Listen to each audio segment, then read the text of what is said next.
don't think you should be criticized. All right. All right. If there's any day you ought to go to church, Yeah. what better day than the high and holy day of the church? I know. On the day that the Lord got up, and this is why he got up, so you could come. Yeah. I said, this is why he got up. Got up. And they say, we're not here to criticize. We're glad to see all of you. I said, Tabernacle Praise is glad to see all of you. I said, Tabernacle Praise is glad to see all of you this morning. And we hope to see you back here again next week and the week after and the week after and the week after. We have a good time all the time because we come to church to do what? Have church. I said we come to church to have church. I want to give you the condensed version of this. The story in Luke chapter 24 where it started in 23 on Good Friday. It took Christ and they led him to Calvary, as you just saw. They whipped him and beat him and they nailed him to a rugged cross. And he died. Hung his head after he said, Father, it's finished. Into thy hands I commend my spirit. He died. Yes.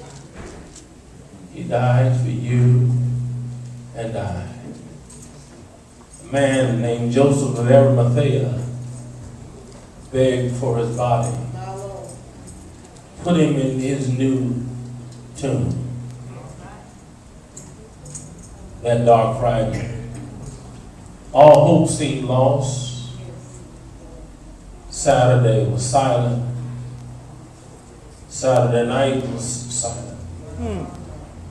Matthew says early, along with along with Luke, that the women came to the tomb.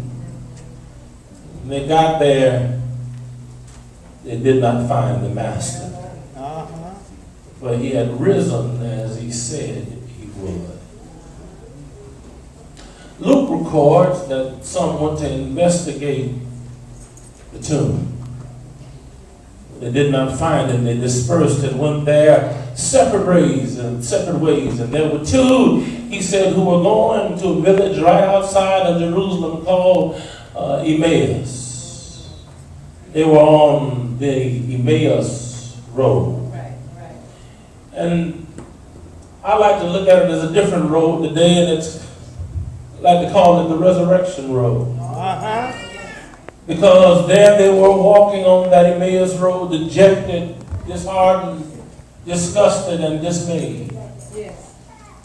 Because the King, the Christ, who promised a better life, had suffered a bitter death. He who had given them hope now lies in a hopeless situation in their eyes. So yonder they traveled the Emmaus road, which now for them is a road of sorrow. The record is as they went, they commiserated together, because you do know misery loves company. They were walking together side by side in sorrow. But something happened. The Lord showed up. Lord showed up and he turned that Emmaus road of sorrow into a resurrection road of joy. If you give me just 3 more minutes, I'm almost finished. I want to look at this resurrection road. As these two who walked, we don't know their name, the name God given, it just says some of his followers were walking this road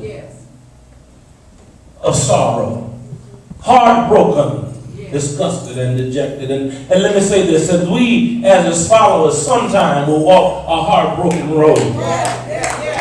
You're not going to always walk on the sunny side of the street.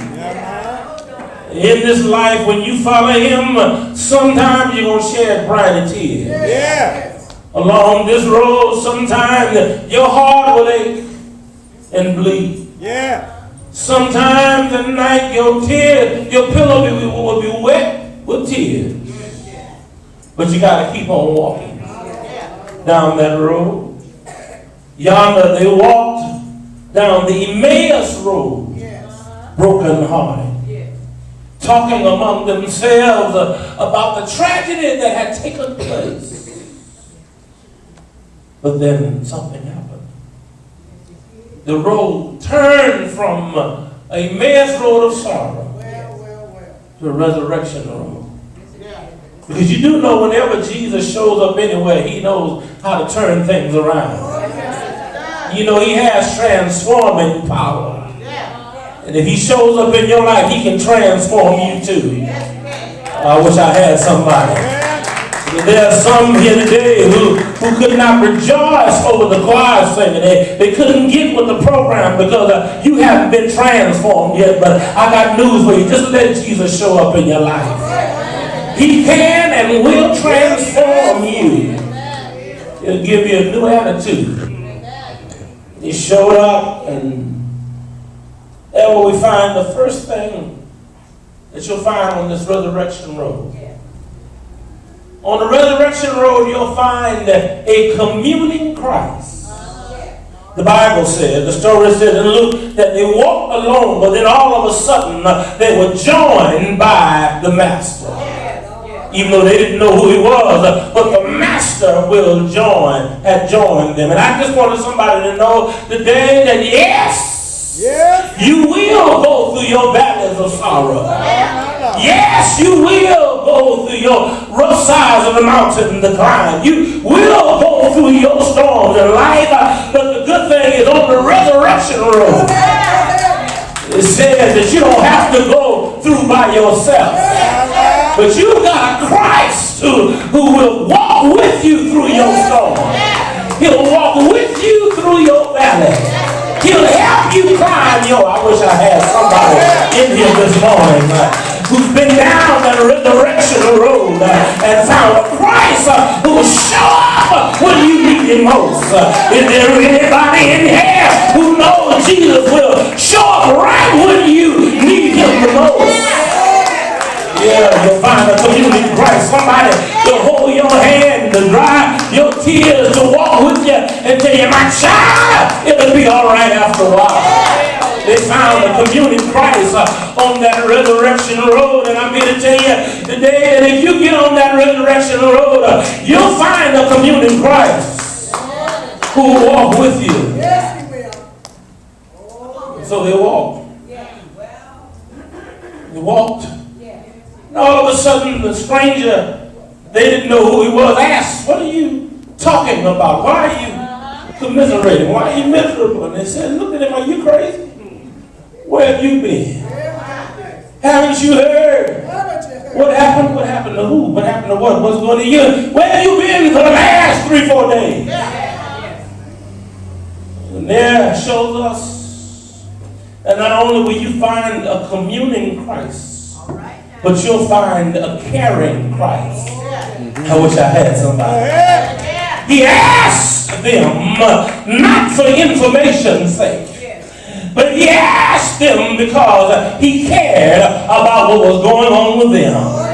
He already knew what would happen because it happened to him. But he asked them, why are you miserable? Why? Because he cared for them. We all have friends who claim they'll be with us through thick and thin, but let the thick get thin. And they begin to thin out. But there's good news this resurrection morning, and that is on that resurrection road you'll find a caring Christ.